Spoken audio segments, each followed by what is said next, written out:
뵙게 되니까 너무 좋습니다. 여러분, 오늘은 특별히 어버이 주일이면서 마더스데이입니다. 이 땅의 모든 어머님들께 존경과 경의의 찬사를 보내드립니다. 여러분, 하나님께서 이 땅에 천국의 모형으로 주신 것이 두 가지인데, 하나는 주님의 몸인 교회이고요, 또 하나는 무엇입니까? 가정입니다. 누구나 우리는 교회를 통해서 천국을 볼 수 있는 것이고요, 가정을 통해서 천국을 누리며 살 수 있다라는 것이죠. 사람은 누구나 다 천국 같은 가정에서 살기를 원합니다. 그러나 문제는 교회라고 해서 다 똑같은 교회가 아니듯이 가정이라고 해서 다 똑같은 가정이 아니다라는 것입니다. 천국과 같은 가정이 있고 지옥과 같은 가정도 있습니다. 서로 아끼고 사랑하며 살아가는 그런 천국 가정을 만들어 가야 하는데, 서로 다투고 미워하는 지옥 가정을 만들어 가고 있습니다. 자동차 강이라고 불리우는 헨리 포드가 자동차 사업으로 크게 성공한 뒤에 돈을 많이 벌었죠.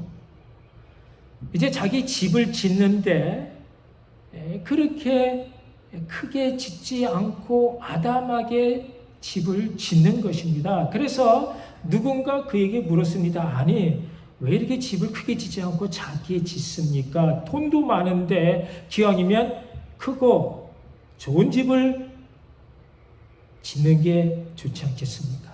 그러자 그의 말이, 나는 하우스를 지으려고 하는 것이 아니고 나는 홈을 지으려고 하고 있습니다. 이게 무슨 말인가 하면, 집의 외형만 크고 화려하게 짓는 것이 별로 유익하지 않다라는 것입니다. 외형보다는 그 안에 속이 꽉 찬 스윗 홈, 가정을 담고 싶다라는 것입니다. 그가 원하는 것이 겉만 번듯한 그런 하우스 건물이 아니고, 그 안에 서로 아끼고 사랑하고 용서해주고 품어주는 그런 따뜻한 홈, 가정인 것입니다. 그렇다면 여러분은 지금 살고 있는 가정이 천국 가정이 맞습니까? 여러분, 나는 천국에 살고 있는데 내 자녀나 혹은 부모님도 천국이 맞는지, 나는 천국에 살고 있는데 나의 아내, 내 남편도 천국이 맞는지요? 제가 소설 한 토막을 읽어드립니다. 어느 추운 겨울이었다. 학원에서 알바를 하며 입시 공부를 하는 종현이가 책을 살 돈이 필요해서 엄마가 생선 장사를 하는 시장에 갔다. 그러나 몇 걸음 뒤에서 엄마의 뒷모습을 바라보고 차마 더 이상 엄마에게 다가가지 못했다. 엄마는 낡은 목도리를 머리까지 칭칭 감고 질척이는 시장 바닥에 좌판에 돌아앉아 도시락을 먹고 있었다. 김치 하나로 차가운 도시락을 먹는 엄마의 뒷모습을 바라보며 종현이는 눈물을 흘렸다. 종현이는 끝내 엄마를 부르지 못하고 그냥 집으로 돌아왔다. 종현이는 그날 밤 졸음을 깨려고 몇 번이나 책상에 머리를 부딪히며 하얗게 밤을 새웠다. 가엾은 엄마를 위해서. 종현이야, 아버지는 술주정꾼으로 가정에 도움을 주지 못한 채 종현이가 어렸을 적에 돌아가셨다. 그래서 엄마는 오직 하나님만을 믿고 의지하며 두 아들을 힘겹게 키우셨다. 종현이 형은 내성마비 장애인이었다. 웃는 얼굴이 더 무서운 형을 바라볼 때마다 종현이의 마음은 견딜 수 없을 만큼 아팠다. 종현이는 엄마와 형을 생각하며 열심히 공부했다. 시간이 흘러 수능 시험을 치렀고 정연이는 서울대에 합격했다. 정연이는 합격 통지서를 들고 엄마가 계신 시장으로 갔다. 그날도 엄마는 지나가는 사람들과 등을 돌리고 앉아 도시락을 먹고 있었다. 정연이는 엄마의 뒷모습을 바라보며 예전과 똑같은 아픔을 느꼈다. 하지만 이제는 울며 뒤돌아가지 않고 엄마에게로 다가갔다. 따뜻한 국물 없이 차가운 밥을 꾸역꾸역 드시는 엄마의 가냘픈 어깨를 정연이는 등 뒤에서 힘껏 안았다. 엄마, 나 서울대 합격했어. 정연이는 눈물 때문에 엄마 얼굴을 바라볼 수 없었다. 엄마는 먹던 밥을 삼키지 못하고 하염없이 눈물만 흘렸다. 여러분, 이 글은요, 베스트셀러 작가인 이철환님의 연탄길에 나오는 엄마의 뒷모습 글의 일부입니다. 이 글을 계속 읽다 보면요, 내가 지금 서 있는 자리가 얼마나 감사한 자리인지, 또 내가 우리 주변을 얼마나 자주 돌아봐야 하는지를 생각하게 합니다. 그런데 오랫동안 베스트셀러 자리에 있던 이 연탄길이라는 책이 나오기까지 숨은 뒷이야기가 있었답니다. 이 작가가요, 처음으로 출간한 책이 실패로 돌아가고 이제 죽을 힘을 다해 이제 연탄길이라는 책 원고를 완성한 후에 이 원고를 여러 출판사에 보냈습니다. 그런데 3개월이 지나고 6개월이 지나고 또 1년이 지나도 출판하자고 연락해 오는 출판사가 없었답니다. 그렇게 오랜 기다림이 3년이 훌쩍 지나갔습니다. 그동안에 이 작가는요, 이 원고를 다시 들여다보고 또 보완을 하고 손을 보고 다듬기를 5번이나 거듭하면서 지금 같은 금쪽 같은 그런 연탄길이 완성이 되었다라는 것입니다. 작가에게 여러 번의 출판 거절은 당시로서는 도무지 견딜 수 없는 시련이었지만 하나님은 그 고통의 시간 동안 하나님의 방법으로 그와 그의 그 글을 아름답게 빚어가고 계셨던 것입니다. 사랑하는 성도 여러분, 오늘 말씀의 제목이 참 믿음의 천국 가정입니다. 믿음은요, 기다림이라는 것입니다. 내가 바라는 것과 다른 하나님의 때와 하나님의 방법을 그저 묵묵히 기다릴 줄 아는 것이 믿음이다라는 것입니다. 오늘 본문 속에서 출애굽한 이스라엘이 왜 하나님은 가나안으로 가는 빠른 지름길로 택해 주시지 않고 홍해를 거쳐 광야 그 먼 길을 돌고 돌아가게 하시는지 이해하지를 못했습니다. 이 홍해길은 블레셋 땅으로 가는 지름길보다 무려 6배나 돌고 돌아가는 멀고 먼 길이었습니다.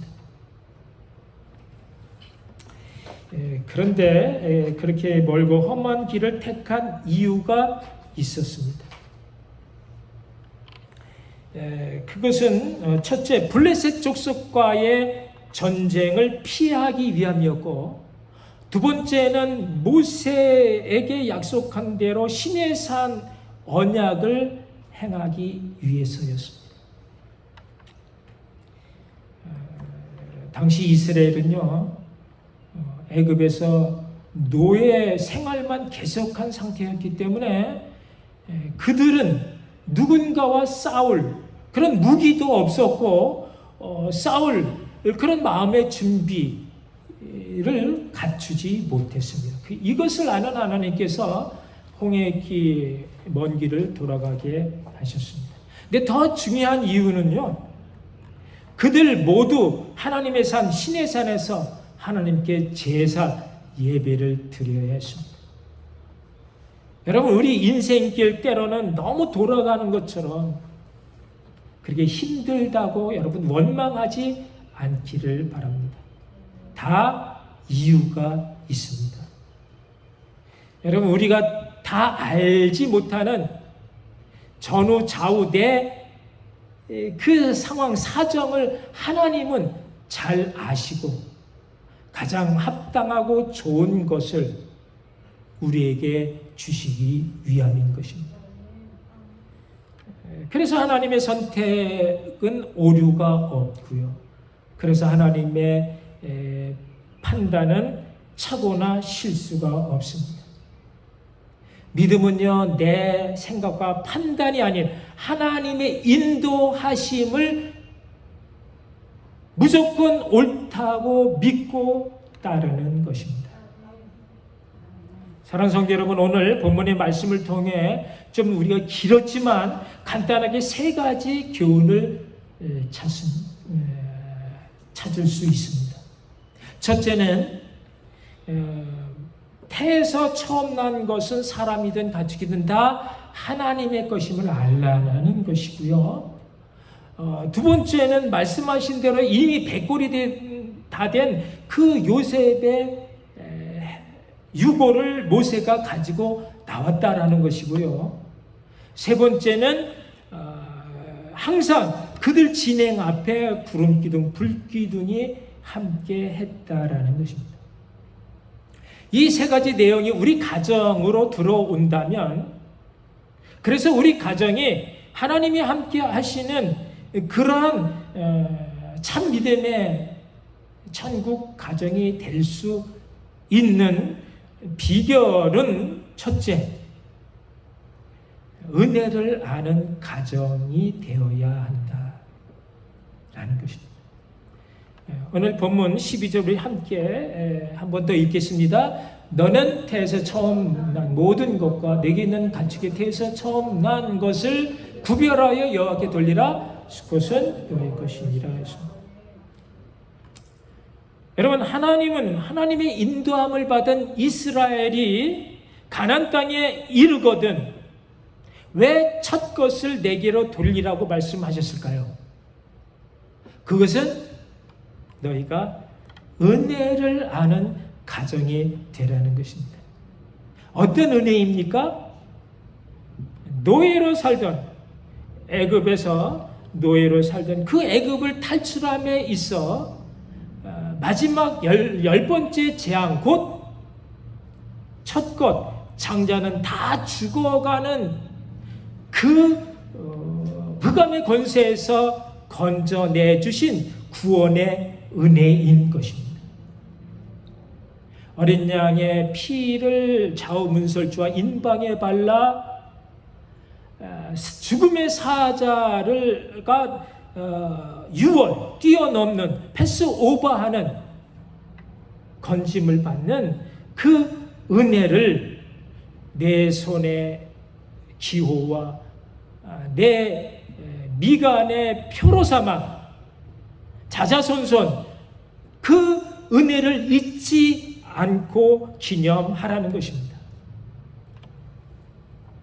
그렇게 구원의 은혜를 잊지 않고 사는 것이 하나님 안에 사는 참 믿음의 사람이 되는 것입니다. 왜냐하면 이 구원은요, 내가 무엇을 어떻게 잘해서 얻은 것이 아니기 때문입니다. 이 구원은 전적인 하나님의 주권적 은혜인 것입니다. 그러므로 그 밤에 주신 말씀대로 유월절 규례를 지키는 것은 바로 출애굽이 전적인 하나님 은혜의 사건임을 잊지 않고 기억하기 위한 것이며, 첫 것을 하나님께 드리는 것 역시 이스라엘이 하나님의 소유인 것을 기억해야 함을 보여주는 것입니다. 하나님의 백성은 하나님의 은혜가 아니고서는 도무지 살아갈 수 없음을 알라라는 것입니다. 그런데 여러분, 왜 전부 다가 아닌 첫 것만 돌리라고 하십니까? 그것은요, 첫 것은 그 나머지 전부를 대표하는 것이기 때문입니다. 태에서 처음 난 첫 것을 드리면 그 뒤에 따라 나오는 나머지 모든 것을 다 드린 것으로 간주해 주시겠다는 것입니다. 여러분, 예수님이 부활의 첫 열매가 되신 것이 우리에게 왜 중요한가 하면, 예수님이 부활의 첫 열매가 되심으로 그 부활 안에 예수의 생명을 가진 우리가 이미 그 안에 함께 있어 우리도 나머지 열매가 되어지는 우리도 예수님처럼 부활할 수 있기 때문인 것입니다. 여러분이 드리는 11조가 왜 중요한가 하면, 열이면 열 다 주님이 주신 주님의 것이지만 그 중에 하나를 드릴 때에 하나님 그 나머지도 다 받으시는 것으로 간주함으로 너는 내 것, 내가 책임져 주신다. 나는 주님의 것, 주님의 소유인 것을 인정하는 신앙 고백이 되기 때문인 것입니다. 여러분, 그렇기 때문에 첫 것 11조는요, 어린 양으로 대속해 주신 예수 그리스도인 것입니다. 그 믿음으로 살라는 것입니다. 이 표를 손과 이마에 새겨서 다음 세대 자녀들에게도 그대로 가르치고 교육해서 자자손손 이 은혜를 잊지 않고 이 하나님 은혜 가운데 살라라는 것입니다. 이 은혜를 아는 가정이 어떤 혼란과 고통에서도 소망을 잃지 않고 도우시는 하나님을 끝까지 바라보는 참 믿음의 가정이 되는 것입니다. 이런 믿음의 가정이 되어 하나님의 은혜뿐만 아니라 부모님의 은혜까지도 잊지 않고 기억함으로 항상 화목한 그런 사랑의 천국 가정이 되시기를 주님의 이름으로 축복합니다. 이제 두 번째, 말씀대로 사는 것이 천국 가정입니다. 말씀대로 사는 것. 그 밑에 있죠. 본문 19절에 보면요, 모세가 요셉의 유고를 가졌으니 이는 요셉이 이스라엘 자손으로 단단히 맹세하게 하여 이르기를 하나님이 반드시 너희를 찾아오시리니 너희는 내 유물을 여기서 가지고 나가라 하였음이더라. 그러니까 이 일이 있기 전 약 400여 년 전 창세기 50장에서 요셉은 죽으면서 자손들에게 이것을 맹세하게 했습니다. 이제 하나님께서 반드시 너희를 이 땅에서 건져 아브라함과 이삭과 야곱에게 약속하신 땅으로 인도하실 텐데 그때 너희는 잊지 말고 내 해골을 메고 나가라 한 것입니다. 그래서 그렇게 하겠다 맹세한 대로 모세가 지금 이미 100골이 다 된 요셉의 그 유고를 메고 있습니다.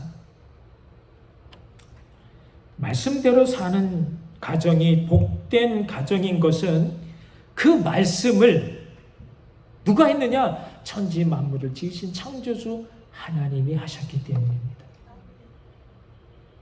그 하나님이 천국의 모형으로 우리 가정을 주셨기 때문입니다. 그 하나님은 못하실 일이 전혀 없는 전능의 주가 되시기 때문입니다. 어느 날 화목하기로 소문난 가정에 한 친구가 찾아가서 그 비결을 묻습니다. 그런데 그 주인이 대답하기에 앞서 먼저 큰 아들을 부릅니다. 얘야, 너는 지금 뒤뜰 감람에 올라가서 감을 한 광주리 따오노라.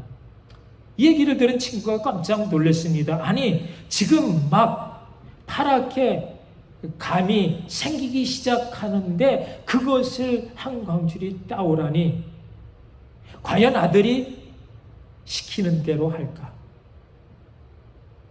그런데 그 아들은요, 한마디 대꾸도 없이 감나무에 올라가서 진짜 감을 오는 것입니다. 그리고 주인이 둘째 아들을 불렀습니다. 얘야, 너는 지금 외양간에 가서 소를 끌어다가 지붕 위에 올려놓아라. 이 얘기를 들은 친구, 이번에도 도무지 이해할 수 없는 심부름에 대해 깜짝 놀랐지만 둘째 아들은요, 역시 대꾸도 하지 않고 외양간에 가서 소를 끌고 와 지붕 위로 올리려고 끙끙거리고 있으며, 그것을 보면서 이 친구는 이 가정이 화목한 비결이 바로 이것이구나, 아버지 권위에 대한 아들들의 순종하는 이것이 바로 화목의 비결인 것을 깨닫게 되었습니다. 여러분, 이와 마찬가지 말씀에 순종하며 하나님을 섬길 때 우리는 하나님과 화목하게 되어지고, 하나님이 에베소서 6장 1절에서 4절까지 약속하신 그 복을 받아 누리게 될 줄로 믿습니다. 그 약속의 말씀이 무엇이냐? 우리 함께 읽겠습니다. 자녀들아, 주 안에서 너희 부모에게 순종하라. 이것이 옳으니라. 내 아버지와 어머니를 공경하라. 이것은 약속 있는 첫 계명이니 이로써 내가 잘되고 땅에서 장수하리라. 또 아비들아, 너희 자녀를 노엽게 하지 말고 오직 주의 교훈과 훈계로 양육하라. 아멘. 그러니까 이 땅에서 우리가 잘되고 장수하는 그 복을 누릴 수 있는 것이 바로 순종이다라는 거죠. 순종함으로 이 복을 받아 누릴 수 있는 저 여러분 되시기를 축원합니다. 세 번째 참 믿음의 천국 가정은요, 구름 기둥, 불 기둥 성령님과 함께하는 가정입니다. 여러분, 출애굽한 이스라엘이 들어간 곳은요, 아무것도 없는 광야였습니다. 여러분, 우리가 같은 여행을 해도 가이드가 어떤 사람이냐에 따라 그 여행이 주는 감동과 기쁨이 다른 것입니다. 이 가이드를 잘 만나야 여행을 즐겁고 편안하게 유쾌하게 할 수 있습니다. 하물며 아무것도 없는 광야길, 한 번도 가본 적이 없는 초행길에 누군가 잘 아는 사람이 길잡이가 되어준다면 얼마나 고맙고 힘이 되겠습니까? 그런데 오늘 본문 말씀 21절 우리 함께 읽어보면요, 여호와께서 그들 앞에서 가시며 낮에는 구름 기둥 그들의 길을 인도하시고 밤에는 불 기둥을 그들에게 비추사 낮이나 밤이나 진행하게 하시니, 그 하나님이 직접 그들의 가이드가 되어 주셨다라는 것입니다. 세상이 얼마나 좋습니까? 여러분, 광야라는 곳이 낮에는 얼마나 덥습니까? 이 뜨거운 태양이 장렬하면요, 피할 곳이 없어 모든 것이 다 죽는 것입니다. 그런데 구름 기둥을 펼치사 그 뜨거움으로부터 그늘을 지게 하셔서 시원케 주셨다는 것이고요. 또 여러분, 광야의 그 밤이 얼마나 춥습니까? 덮어도 추운 곳이 광야의 밤인데, 그 추운 밤 하나님이 불기둥을 세워주셔서 그들 곁에 따뜻한 벽난로를 만들어 주셨습니다. 이 엄청난 하나님의 역사를 보면서 느껴보라는 것입니다. 여러분, 상상이 되십니까? 장정만 60만 명이라 했습니다. 그러면 부녀자 아이들까지 좋기 200만 명이 넘는 어마어마한 숫자입니다. 그들 모두를 가려주고 덮어줄 만한 그런 구름기둥, 불기둥을 생각해 보면요, 가히 하나님의 능력을 가늠할 수 있는 그런 엄청난 장관이 여러분 머릿속에 펼쳐지지 않습니까?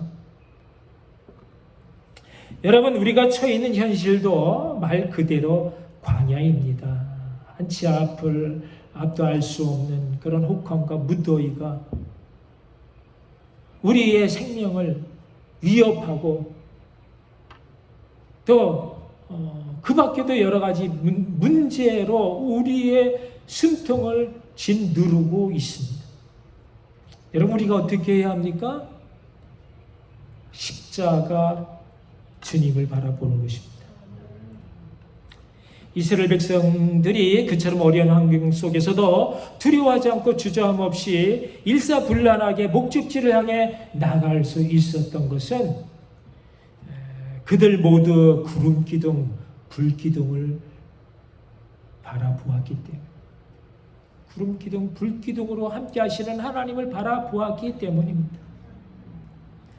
이 구름기둥, 불기둥이 멈춰 서면 함께 섰고, 진행하면 함께 앞으로 나아갔습니다. 그것이 머무는 곳에 그들이 진을 쳐서 쉬었고, 그것이 움직이지 않는 한 결코 먼저 짐을 싸지 않았습니다. 중요한 것은 어떤 한 사람도 구름기둥, 불기둥보다 앞서 나가지 않았다라는 사실입니다. 그러니 그들 모두 잠시도 눈을 떼지 않고 늘 구름기둥, 불기둥을 바라보고 살았다라는 것입니다. 이것이 바로 하나님과 함께 살아가는 참 믿음의 천국 가정의 비결인 것입니다. 성령님과 함께하는 가정입니다. 결코 내가 먼저 앞서지 않고 주님을 따라가는 것입니다. 어떤 상황, 어떤 문제가 다가와도 두려워하거나 낙심할 필요가 없는 것은 바로 임마누엘로 오신 사랑의 주님이 우리와 늘 항상 함께 하시기 때문인 것입니다. 여러분, 이스라엘 백성들이 세상의 애굽으로부터 구원을 받았다라고 하는 이 구원의 사건, 이것도 중요하지만 그러나 그것이 끝은 아니다라는 것입니다. 여러분, 우리가 예수 믿음으로 죄와 사망으로부터 건짐을 받았다라고 하는 이 구원의 역사, 너무나 중요하지만 그것으로 끝이 아니다라는 것입니다. 더 중요한 것은 그 이후의 삶을 우리가 어떻게 살아가느냐인 것입니다. 그들이 떠나지 않고 함께 해주신 하나님을 바라봄으로 광야를 잘 통과해 가나안에 들어갈 수 있었다면, 여러분, 우리의 삶도 지금 우리와 함께 해주시는 성령님을 바라봄으로 온전한 구원을 이루어가는 것입니다. 구별된 거룩함을 입는 것입니다. 그 옛날 구름기둥, 불기둥으로 지켜주시고 함께 하신 성령님이 오늘 광야 같은 삶을 사는 우리에게도 함께 하신다 약속해 주셨기 때문입니다. 볼지어다 내가 세상 끝날까지 너희와 항상 함께 있으리라. 이 약속의 말씀을 믿는 여러분 모두에게 주님 함께 하심의 놀라운 천국 가정의 복이 차고 넘치시기를 주님의 이름으로 축원합니다. 기도하시겠습니다. 오늘 우리에게 주시는 하나님의 말씀 다시 한번 새겨보면서 과연 나에게 주신 이 놀라운 은혜, 구원의 은혜뿐만 아니라 함께 하심에 이 천국의 가정을 주시지만 나는 얼마나 그것을 귀히 여기며 하나님 뜻 안에 살려고 애를 썼는지, 이런 가정 만들어갈 수 있게 해달라. 우리 다시 한번 기도하시겠습니다. 사랑의 하나님, 은혜를 감사합니다. 오늘도 주님의 백성들이 나와 마음을 다해 주님을 바라보며 어찌하든지 주님의 만족과 기쁨이 되어 세상에서 구별된 거룩한 자로 살기를